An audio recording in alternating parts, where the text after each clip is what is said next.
Dar eu nu te las, nu te las niciodată, dar eu nu te las niciodată, Iisus, căci pentru mine ești apa curată și-ți mulțumesc, Iisus.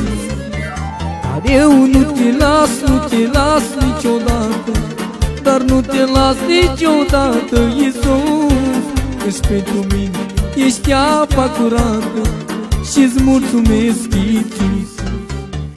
Viața aceasta nu-i ușoară, e și bună și amară, dar jertfa de la Golgota mi-a schimbat viața mea. Viața aceasta nu-i ușoară, e și bună și amară, dar jertfa de la Golgota mi-a adus mântuirea.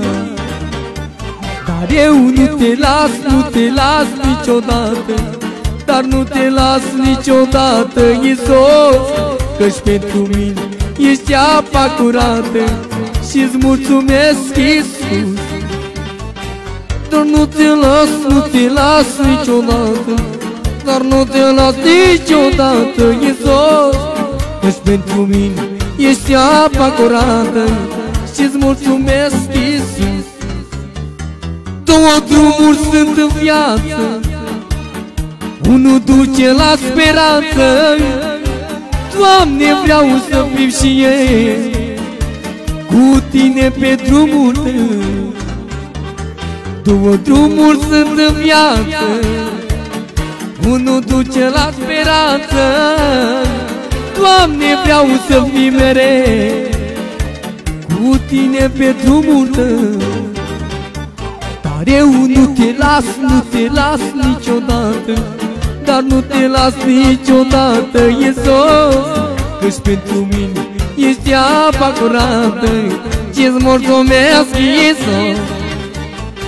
Dar nu te las, nu te las niciodată, dar nu te las niciodată, Iisus, căci pentru mine ești apa curată și-ți mulțumesc, Iisus.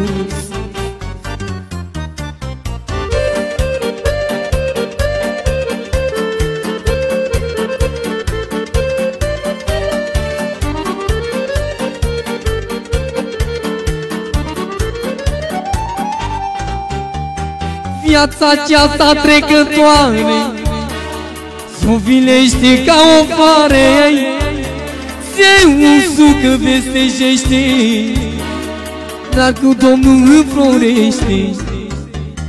Viața trecătoare s-o vilește ca o floare, se usucă, vestejește, dar cu Domnul înflorește.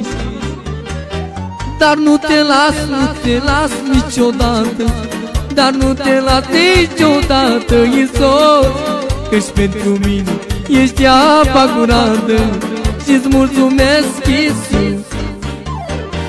Dar nu te las, nu te las niciodată, dar nu te las niciodată, Iisus, căci pentru mine ești apa curată și-ți mulțumesc, Iisus.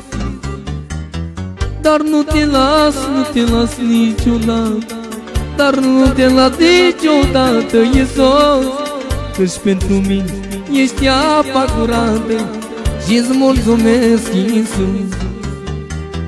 Dar nu te las, nu te las niciodată, dar nu te las niciodată, Iisus, căci pentru mine ești apa curată și-ți mulțumesc, Iisus. Dar nu te las, nu te las niciodată, dar nu te las niciodată, Iisus, căci pentru mine ești apa curată și-ți mulțumesc, Iisus. Dar nu te las, nu te las niciodată, dar nu te las niciodată, Iisus, căci pentru mine ești apa curată și-ți mulțumesc, Iisus.